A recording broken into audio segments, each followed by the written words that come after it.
Catalog the things that terrorize my sleeping. Keep an inventory of the shapes worth keeping.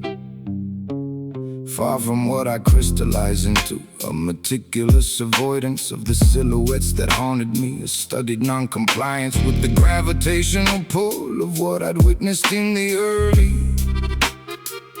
architecture of my life. The men who wore their surly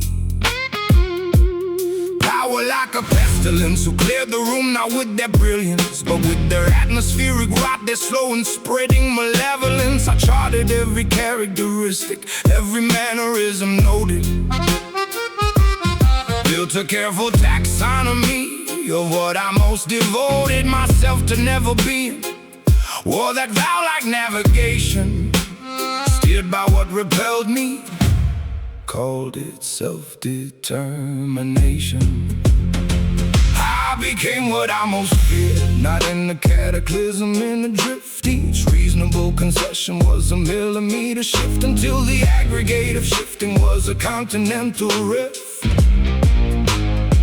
I became what I most feared, and the cruelest part, the gift of knowing, came so quietly. It arrived without a sift of warning, just the recognition at the bottom of the rift.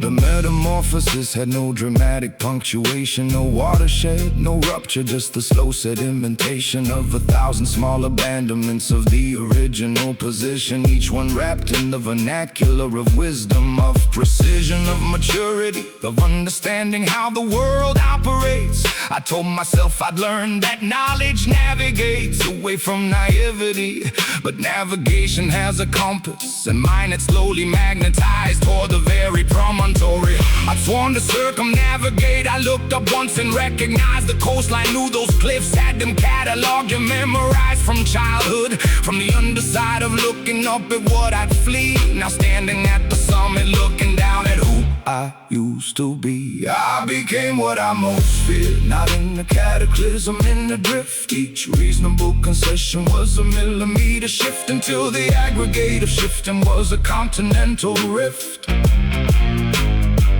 I became what I most feared, and the cruelest part, the gift of knowing, came so quietly. It arrived without a sift of warning, just the recognition at the bottom of the rift.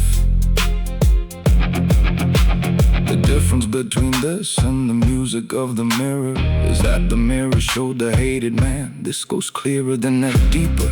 This is not about the man I loathe, it's about the thing I dreaded, the unnamed and unclothed. Fear that has no face, just a texture in the sternum, a premonition of becoming something nocturnal and embedded in the marrow of my youngest understanding. I fear the hollowing, the slow and unread demanding erosion of the self that matters, the interior recession, where the man who once had convictions past the superficial session of existence starts to occupy the shape without the substance, becomes the vessel and forgets the luminance, the lustrance.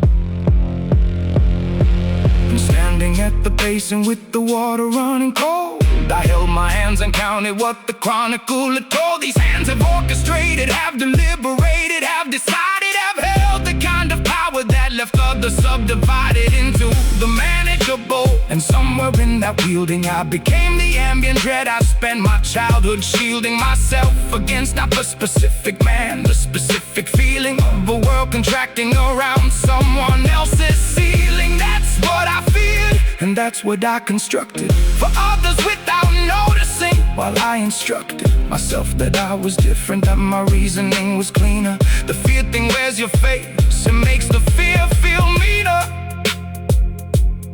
Water still running, hands still wet, the thing I feared the most. Looking back, not with regret, but with the quiet ownership of something fully set. I am the shape of my own shadow, the dread I never let myself name, until medium, named it for me.